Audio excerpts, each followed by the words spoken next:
Namaste. Wish you all a Merry Christmas and a Happy New Year 2024.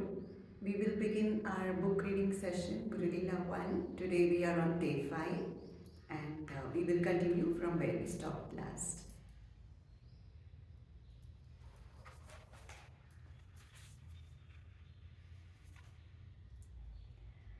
The name of the chapter is I Can See Your Heart by Monica from Serbia. Who is Mohanji? That's one of the most beautiful yet most difficult questions for me. I wish to put so many things into words because I wish so strongly and honestly to convey that deep feeling I have every time someone mentions him or when I remember him. Something awakens in me and wants to yell. He's the most wonderful thing that could happen to me, the greatest blessing and joy, and once you connect to his consciousness, everything changes. But I'm so aware that every person perceives Mohanji differently and it's a completely individual thing. I'll try to put into words at least a part of all the wonderful experiences I have encountered on my way since Mohanji has entered my life and immense gratitude I feel. One thing is certain, nothing is the same anymore. My life has changed fundamentally and everything has now got a deeper meaning. That's exactly what I've been looking for through years, lifetimes. I've always searched for a deeper meaning in everything. Superficiality and playing by the rules, moving around the generally accepted concepts has always suffocated me. It used to take a lot of my energy because I didn't know how to handle it. It seemed to me as if all the lives of people around me, including mine, had been moving on a production line while I was looking for something more, not even knowing what it was or where to look for it. I was sinking deeper and deeper because I felt lost. I had a bunch of questions and no one could ask them. What is the cause of our existence on earth? Why are we where are we? Why do we cause so much evil to our planet, people and animals? Why isn't this world a better place for living? What is the source of illnesses? Are we just a physical body? Or is there something more? What happens to us after we leave the body? Why do certain people enter our lives? What is destiny? And so on.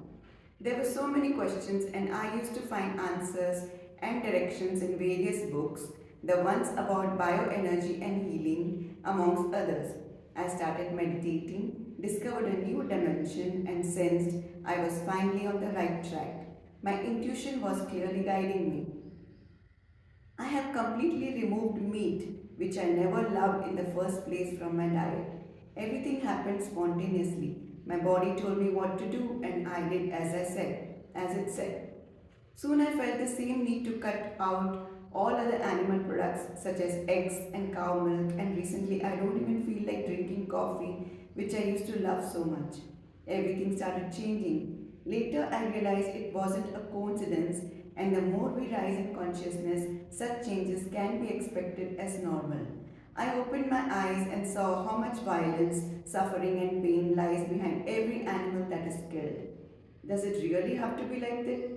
And does it really have to be that way? It doesn't. Vegetarian or even better, a vegan diet is wonderful, much healthier, and it doesn't take up so much energy as meat does. I have never pushed anyone to become a vegetarian because it's a matter of personal choice. But I was really glad to see a couple of people around me started waking up. Vegetarianism is certainly one of the first steps when we decide we no longer want to support any form of violence. One day, I noticed that my dear homeopath, Spomenka Iskra Drajovic, who was been helping me with her homeopathic medicines for years, had a Facebook profile. It had a big photo where she was hugging a man, dark skinned, in a white sweater, wearing a white cap. As I really trusted her, I was wondering who that could be, since she was hugging him so tightly and affectionately. I could feel that. I was lucky enough to hug that someone in the same way a couple of months later. Somehow I found that this person was Mohanji, a guru, a spiritual master from India. I didn't know what the word guru meant, But immediately after that, I came across the text, Mohanji, the Guru who finds you. I wasn't even aware that was exactly the moment when he found me. I felt the words and the energy. I didn't have the slightest doubt. As Mohanji says, those who have eyes will see. Long story short, the soul meet. I was thanking the people who uploaded the videos of Mohanji on the YouTube channel. I was listening to him for hours, listening, watching, feeling, and absorbing. All the answers were coming to me, to the asked and the unasked questions. I found everything I was looking for. I noticed that even when I didn't feel good, I felt peace after a few hours of listening to Mohanji, virtually socializing with Mohanji. Just felt peace. It actually isn't necessary for Mohanji to be physically present. He is always here, whether we see him or not. As he says, I don't need the body to be with you. He also says, I always do my job. Mohanji isn't a physical body. He's not what we see from the outside, and we shouldn't attach to his physical manifestation. He is consciousness. Mohanji will never force you to do anything. His path is the path of liberation, not binding. Actually, he just takes us toward ourselves. Our soul is our best guru. He is there to show us the way. I used to listen to his videos for hours and days and ask myself a question. Why am I not sitting there in that room with those people? Later, I realized that everything happens at the right moment. Everything comes to us by itself, the moment we are ready for it, not earlier, not later.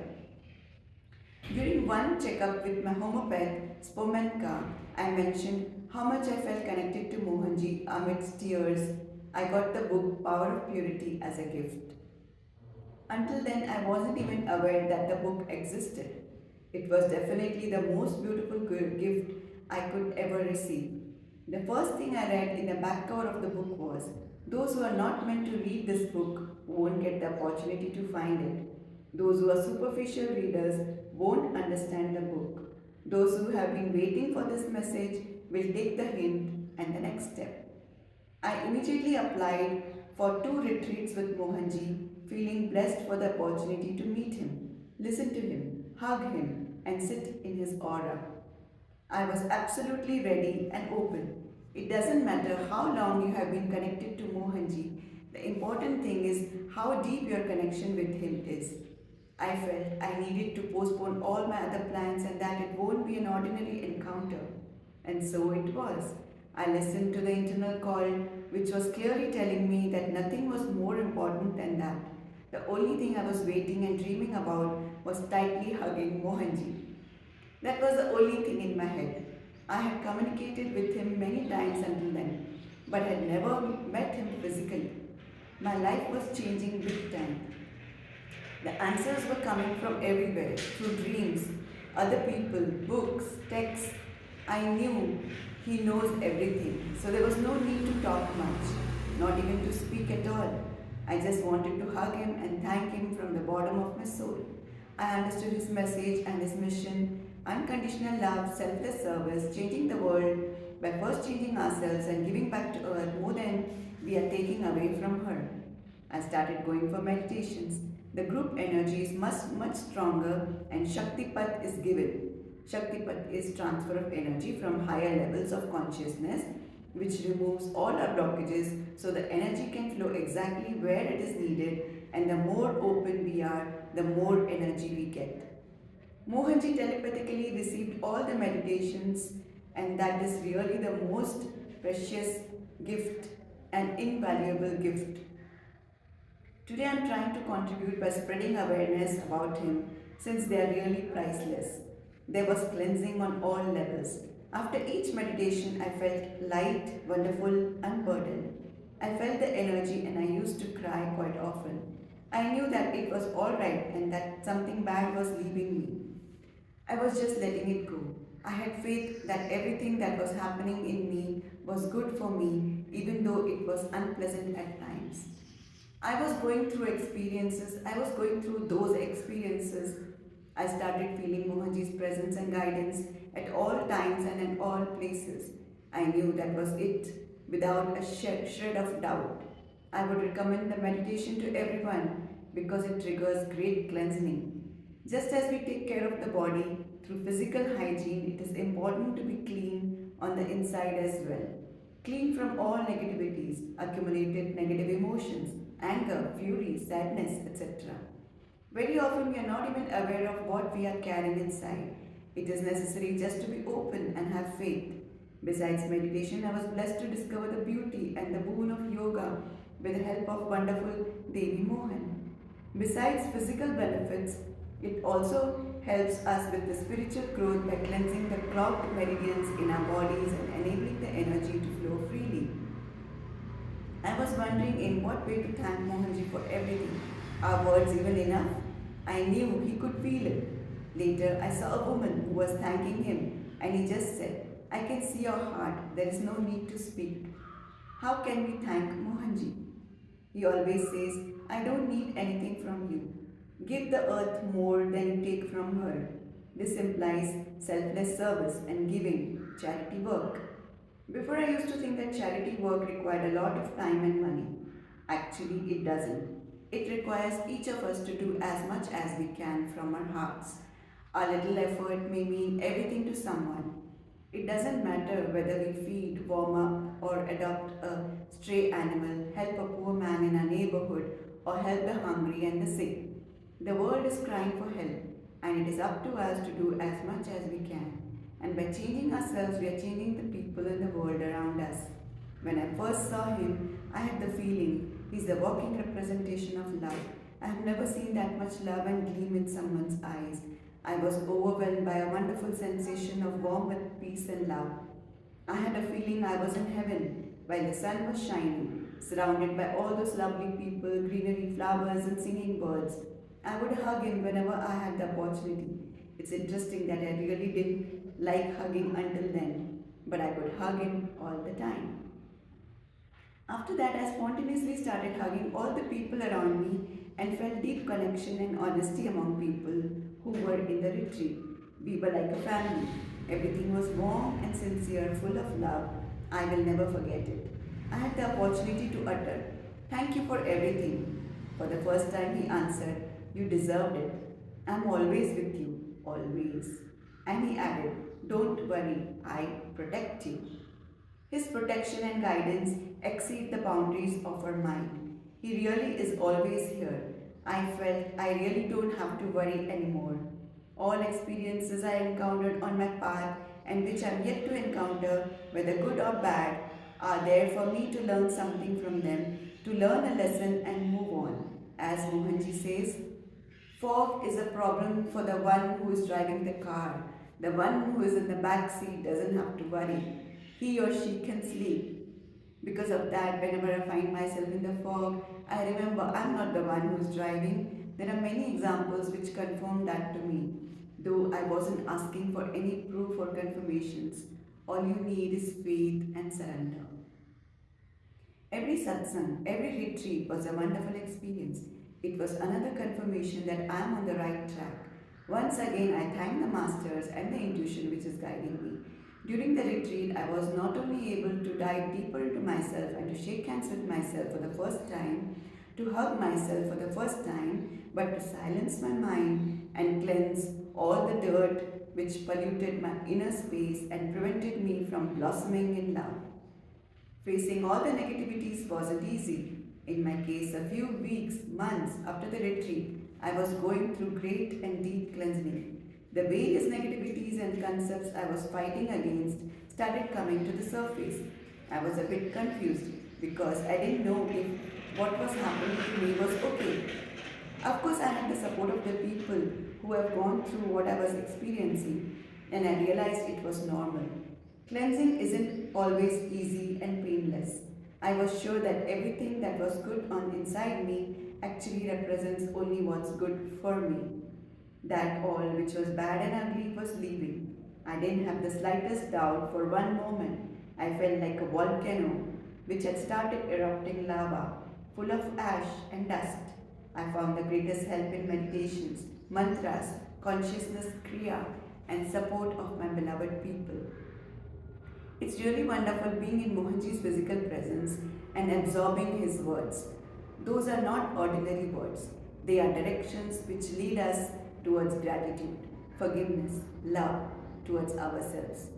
Words that are destroying our ego and taking us to the real truth. How did my life change?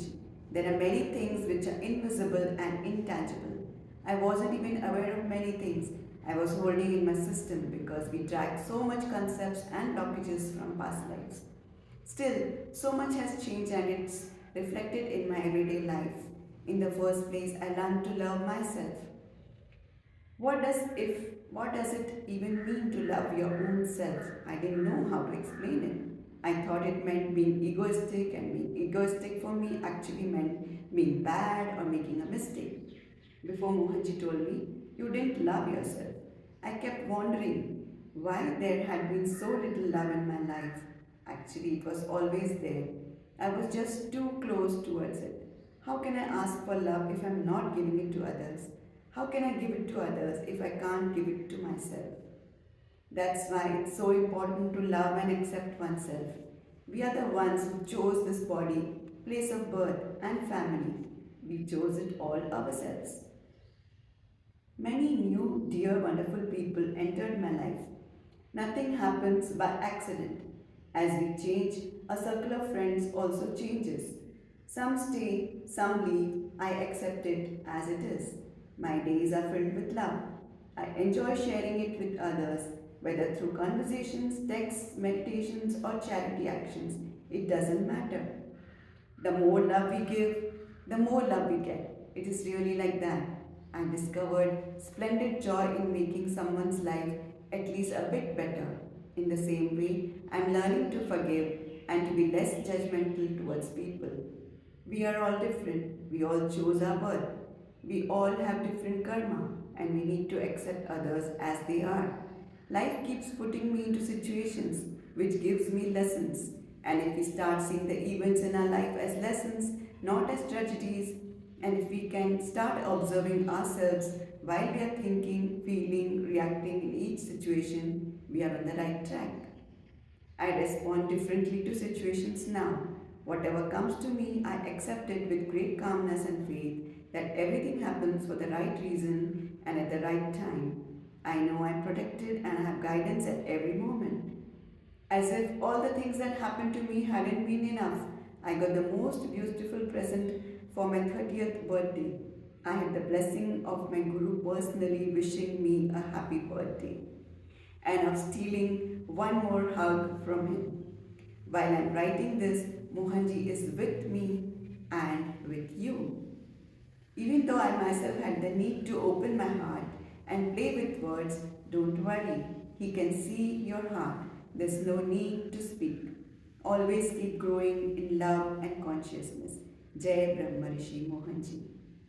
This chapter has ended here, so we will also end our session with this chapter. And next time when we meet, we'll be reading An Affair to Remember by Preeti Gopalaratnam. So stay tuned. This will be next week, next Sunday. Till then, stay blessed, stay happy. Wish you a very, very happy new year. Love yourself, love the beings around you, love the animals, keep them away from our diet. Just love them. Thank you. Jai Mohanji.